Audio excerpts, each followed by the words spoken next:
नमस्कार दोस्तों, कैसे आप सब। आज काफी देरी से आप लोग इंतजार कर रहे थे। क्या हो रहा है मामला समायोजन को लेकर के। आज हम बात करने वाले हैं डिटेल में सारी चीजों को लेकर के। यहाँ पे देखिएगा तो आपको समझ में आएगा। मैं सारा पॉइंट बाय पॉइंट सारी जानकारी लाया हूँ। पारा शिक्षक जो मामला है आपका 50% आरक्षण का भी सवाल है।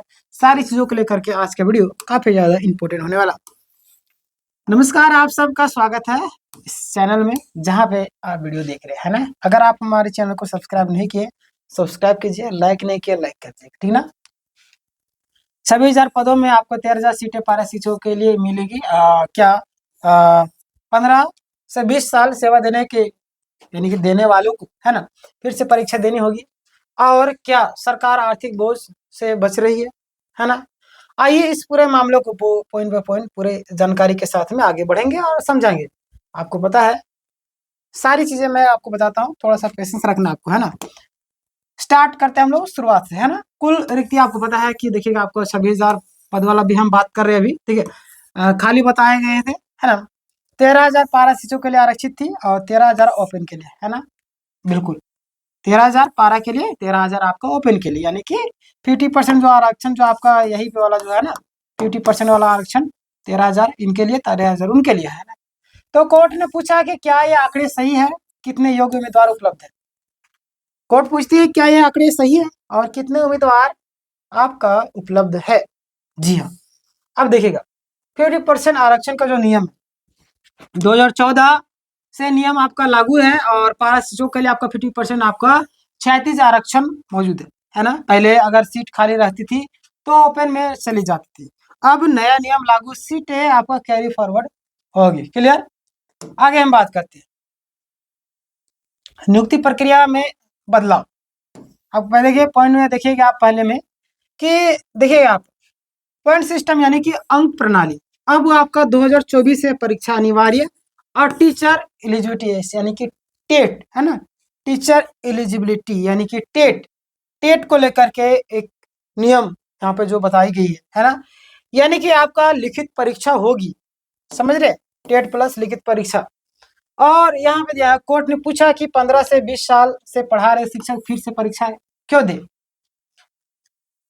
जो सरकार है अपने हिसाब से काम कर रही है, बट कोर्ट यहाँ पे पूछ देती है कि जो 15 से 20 साल पढ़ा रहे शिक्षक फिर परीक्षा क्यों दे। अब देखिए अनुभव का जो लाभ है, मतलब अनुभव क्या क्या लाभ मिला, ये सवाल बन रहा है। तो ध्यान देगा न्यूनतम पात्रता आपको 2 वर्ष सेवा, लेकिन अतिरिक्त अनुभव का जो अलग से लाभ स्पष्ट नहीं है। कोर्ट ने टिप्पणी की कि अगर कोई 22 साल से पढ़ा रहा है तो क्या वह अयोग्य है। सबसे बड़ा सवाल बहुत सालों के दिमाग से बाउंस कर रहा है, घबराने की जरूरत नहीं। अंतिम तक है आपके मन में जो भी सवाल सारे के लिए। जो व्यक्ति 22 साल से पढ़ा रहे हैं क्या वो अयोग्य है, आप मुझे बताइए, है या नहीं है। तो बिल्कुल भी नहीं है और ये सोचना चाहिए, लेकिन ये लोग सोचते नहीं है। 2012 से अब तक कितने नियमित हुए हैं। 2012 में लगभग 19,000, है ना। 2012 में लगभग 19,000 पारा शिक्षक और 9,000 को असिस्टेंट टीचर बनाया गया। लगभग 10,000 अभी शेष है ना। कोर्ट के सवाल की 13 साल में सभी को समायोजित क्यों नहीं किया गया। कोर्ट सीधे पूछती है कि 13 साल में सभी को समायोजित क्यों नहीं किया गया। ये मैं आपको पूरा बहस का समरी बता रहा हूँ, समझ रहे ना, पूरा डिटेल में क्यों नहीं किया। अब देखिए जिला आपका प्रतिबंध खत्म हुआ, यानी कि पहले, है ना, पहले शिक्षक उसी जिले में नियुक्त होते थे, अब पूरा राज्य एक यूनिट है। और कोर्ट ने कहा कि स्थानीय शिक्षक कई बार स्कूल नहीं जाते, दूसरे जिले में भेजने की उपस्थिति बेहतर हो सकती है ना। बिल्कुल जरूरी है स्थानीय शिक्षक कई बार से अरे चलो घर का काम है, अभी खेती बाड़ी सीजन आ गया, चलो बुआ वगैरह कर लेते हैं ना, ऐसे सोचते हैं। बट दूसरी जगह भेज देंगे तो फिर उसको कोई चांस ही नहीं, कोई चारा ही नहीं बनेगा, समझ रहे हैं। चलिए यहाँ पे ध्यान दिया। जमीनी हकीकत क्या है कि कोर्ट ने कहा कि 100 बच्चों पर एक शिक्षक, कोर्ट पूछ रही है कि 100 बच्चों पर एक शिक्षक, कक्षा 1 से 7 तक एक ही शिक्षक पढ़ा रहे हैं। बिल्कुल बात सही। आज भी कई सारे ऐसे स्कूल जहाँ पे एक एक शिक्षक पूरे स्कूल को पढ़ा रहे, ये कहाँ तक सही है। शिक्षक छुट्टी पर तो स्कूल बंद जैसा, यानी कि बच्चे सिर्फ मिड डे मील खाकर चले जाते हैं। बात तो सही है, आज भी सरकारी स्कूल की जो दयनीय व्यवस्था है आज समझ सकते हैं किस तरीके से दुर्गति किया गया। यह शिक्षा व्यवस्था की गंभीर समस्या है। आगे देखिए आप लोग यहाँ पे, नियम किस आधार पर आपका बने। राज्य ने कहा नियम संविधान के अनुच्छेद, है ना, संविधान के अनुच्छेद 309 के तहत बनाए गए। भर्ती राज्य के अधिकार है, भर्ती राज्य का जो अधिकार है। केंद्र सरकार ने कहा भर्ती और सेवा शर्तें राज्य का विषय है। क्लियर, बिल्कुल, ये जो भर्ती सेवा शर्तें आपका राज्य का विषय है और यह केवल 60-40 का फंड देता है, समझ रहे। चलिए आगे बात करते हैं, असली विवाद क्या है। अगर हम बात करें यहाँ पे तो ध्यान दिए आप लोग, अगर पारा शिक्षक नियमित बनती है तो पूरा वेतन राज्य को देना होगा, है ना, बिल्कुल। अगर पारा शिक्षक नियमित बनेंगे तो राज्य को जिस तरीके से सरकार टीचर को पेमेंट किया जाता है उस तरीके से पारा को भी देना पड़ेगा, बिल्कुल सही है। और अगर योजना में रहते हैं तो केंद्र से फंड मिलता रहेगा, समझ रहे, बिल्कुल। आगे बात करते हैं, ये पूरा कोर्ट का सुनवाई का मैं आपको बता रहा हूँ क्या क्या सुनवाई होता है वहां पे।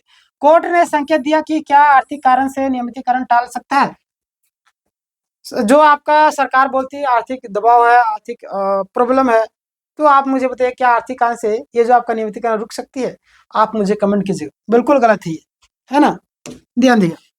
छात्र शिक्षक का जो अनुपात है वो देख लीजिए आप लोग। राइट टू एजुकेशन एक्ट के अनुसार 1 से 60 बच्चे में 2 शिक्षक होना चाहिए। 61 से 90 में 3 शिक्षक और 91 से 120 में आपको 4 शिक्षक मौजूद होना चाहिए। बट ऐसा है क्या, नहीं है ना।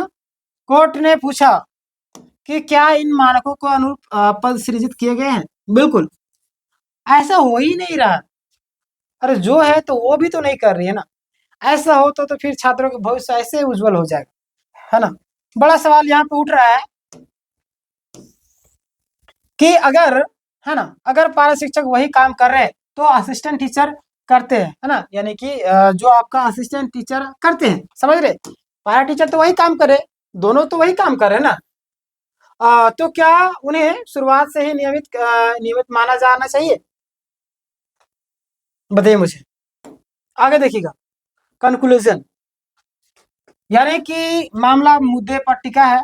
50% आरक्षण का सही पालन, यानी कि नियमितीकरण का मामला, बनाम परीक्षा, पद सृजन की जो आपका वैधता है ना, राज्य बनाम आपको केंद्र की जो जिम्मेदारी। अगली सुनवाई में सरकार पूरा डेटा आपको देगा, समझ रहे। जो आपका सुनवाई हुआ था उसमें पूरा कंक्लूजन नहीं हुआ, यानी अगला जो आपका सुनवाई होगा उसमें सरकार जो आपका पूरा डेटा देगा। क्लियर। अगर आप पारा शिक्षक या शिक्षा से जुड़े हैं तो इस वीडियो को शेयर जरूर कर सकते हैं, है ना। चैनल में अगर नए हो सब्सक्राइब कर लिया।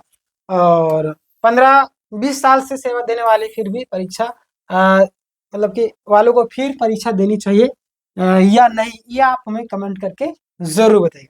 हालांकि मैं बोलूँ तो आज का जो अभी तक का जो अपडेट है, अभी तक कुछ वैसे चीजें अभी मैं बताने वाला हूँ, है ना, एक और वीडियो में बनाने वाला हूँ, घबराने की जरूरत नहीं।